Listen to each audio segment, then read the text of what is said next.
উফ সবকে ওঠে নাই রে আর আমার সবকে উঠবো ও সবকা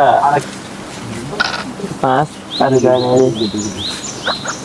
রে আরে এটা বাতি যারা তোরা রোজা রমজানের দিন লড্ডু খেলাস কি ব্যাপার? আরে কাকা আমরা তিনজন আপনি এলাই বই দেন চারজন আমরা চারজন দেন তুই ওই খেলাটা মজ বারো এটা আস্থা করিলাম তোরা কি করলি রোজা রমজানের দিন নামাজ পড়তে যাবি আমরা কি বললি ওইটা আয়া নামাজ পড়তে চল। আরে চাচা আমরা ঠিকই নামাজ পড়তে গেছিলাম কিন্তু আমাদের এলাকার দুই টলটু আমাদেরকে নিয়ে মজা করছে টিটকারি করছে। দুই টলটুর নাম বলছ না কে এরা এরা কে নামাজ পড়তে নিষেধ করছে? তাহলে কাকা কাহিনীটা শুনেন।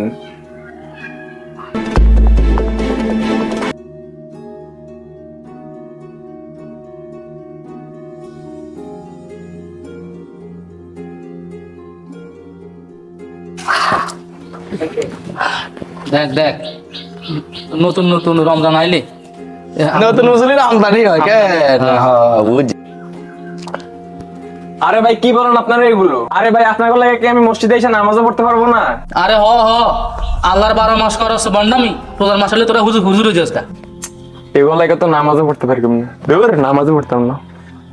কি রে হেলে কাহিনী কে টেনে টলটু দুটো কে দেখবো চল। ঠিক আছে চলো চলো যাই না।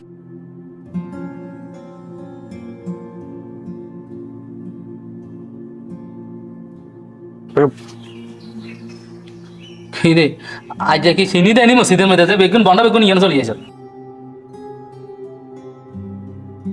কিরে কালাম কিরে আলাম তোরা এটা কি শুরু করছো? রমজানের মাস এর আগে দিনে কথা আসছে তোদের জন্য কি হয়েছে? ওরা নিজেরাই বন্ডা ফলা ভাই নামাজ ডলে ওদেরকে ট্রিটমেন্ট করস কেন বন্ডামি করস?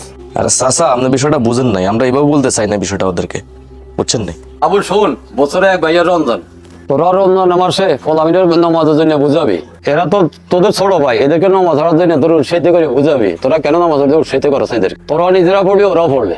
আসলে কাকা আঙু ভুল হয়েছে বুঝেন নি এখানে ওই এগুনের বিষয় হলো যে আমরা আমাদের এগুনটা বুঝাই আর আমরা নামাজ পড়লাম ঠিক মতো আমরা আর এগুনরে মানে নিরুৎসাহিত করতে পারবো নামাজ পড়তে জি জি কাকা জি ঠিক আছে না আচ্ছা ঠিক আছে মাফ করে দিলাম ওকে।